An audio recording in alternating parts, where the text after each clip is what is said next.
Rites of passage. Among many indigenous people of North America, a 16-year-old boy left his family and experienced a ritual in which he spends 4 days and nights alone in a small cave dug into the sides of a mountain. He experienced cold, hunger, thirst, fear, and sleeplessness. He has with him several objects of symbolic value. One of these is a pipe. The belief is that the smoke from the pipes goes up to the spirit's world and allow power to come down. His hope is to have a vision in which he receives insight and guidance for his way in life. At the beginning of the ritual, he is a boy with a boy name. At the end, when he comes out of the cave, he is a man with an adult name, and he knows what his livelihood will be. This ritual, called a vision quest, is an example of a rite of passage. Rites of passage are not found only in the indigenous cultures. They are universal, found in all cultures, and include certain birthdays, coming of age, leisure, wedding, and funerals. What are rites of passage? Anthropologists use the term rites of passage for a ceremony or ritual of transition that marks a person's change from one status or social position to another. Although such rites differ in detail, they share certain characteristics. All rites of passage include 3 stages: separation, transition, and incorporation of the person back into the society. In the first stage, the person is separated from his or her previous status. Sometimes in this stage, as in the vision quest, the person is literally and physically separated from the community. In the transition stage, the person is in between, not in either status. In the last stage, the person rejoins to the society. Now, with the new status, birth ritual in Korea, many cultures have a rite of passage that marks the birth of a baby. In Korean tradition, the ritual begins during the woman's pregnancy. Some of these rituals are still practiced today, but some are not. There are food taboos. Certain foods that pregnant women are not supposed to eat. These include hot and spicy foods and broken crackers or cookies. In the past, close to the time of birth, there were various symbolic actions that signified an easy delivery of the baby. For example, family members left door open and did not repair room, doors, or fireplace in the kitchen. Today, as in the past,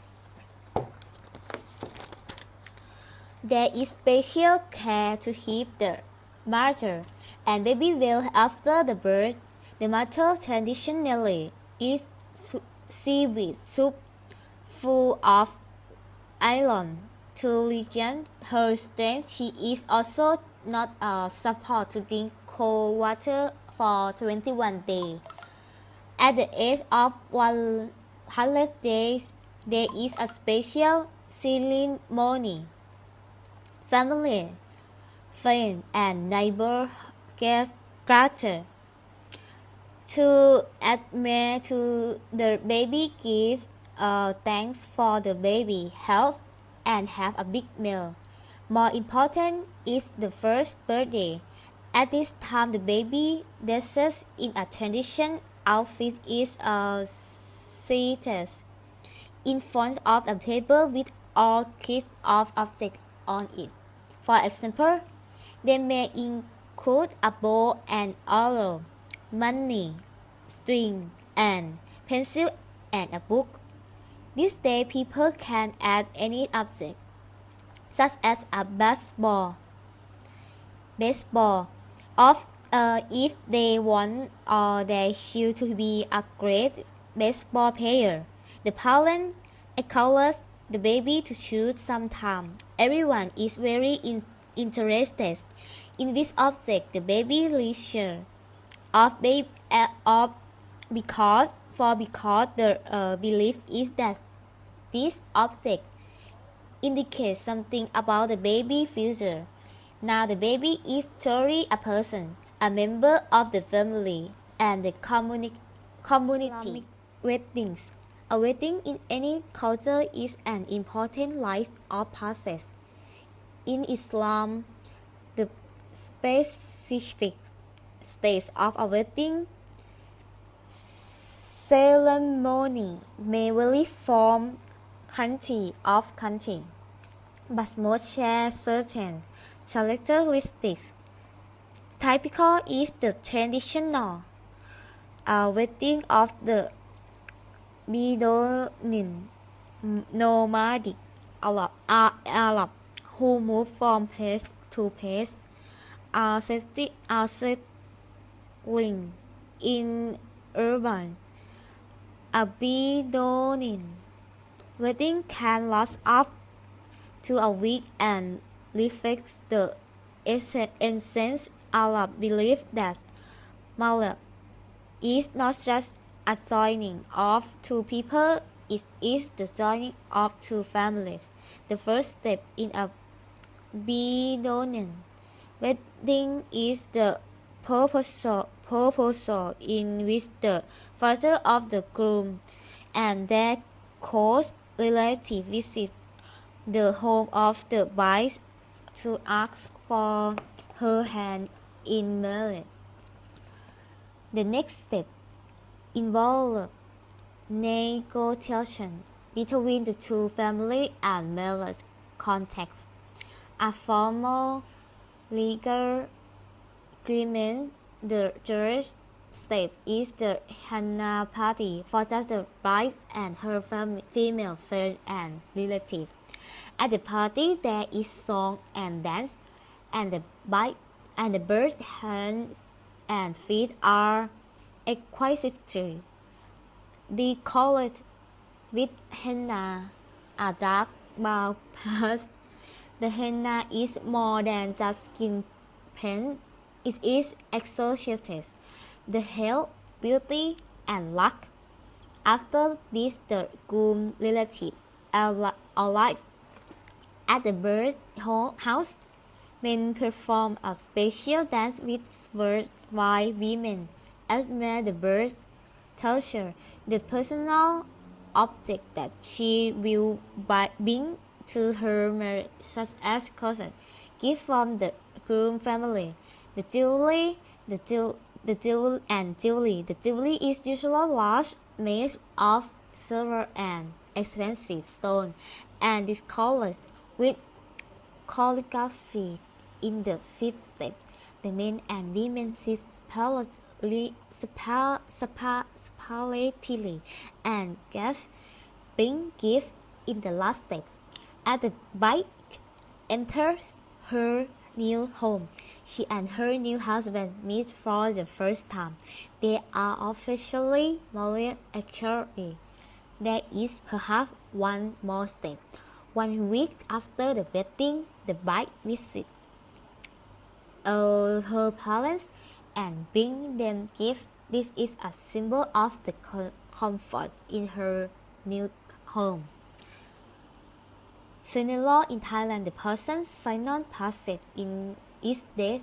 Every culture has ritual in which the person and his or her family make this transition.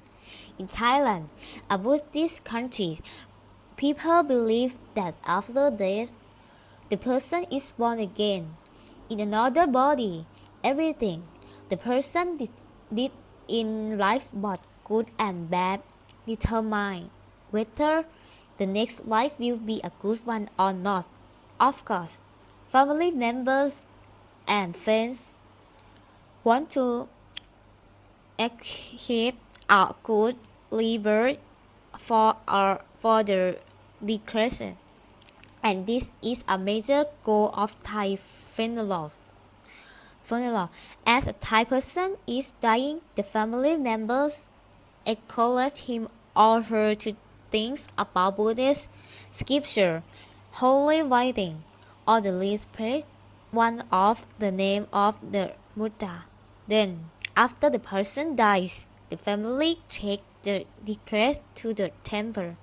They lay the body down, cover him or her, and place one hand outside of the blanket. The family and friends show respect by washing the hand of the deceased. Then they put the body in a coffin. People burn candles and sweet-smelling incense around the coffin, and Buddhist monks come to chant, recite prayer. In the next step, perhaps 3 days, 1 week, or 100 days later, friends, relatives, and monks take the coffin to the cemetery for the cremation, at which there is more chanting. The coffin is placed on a funeral pyre. At this point, people come up to it with white paper, flowers, candles, and incense. One by one, they light the pyre, and the body is burned.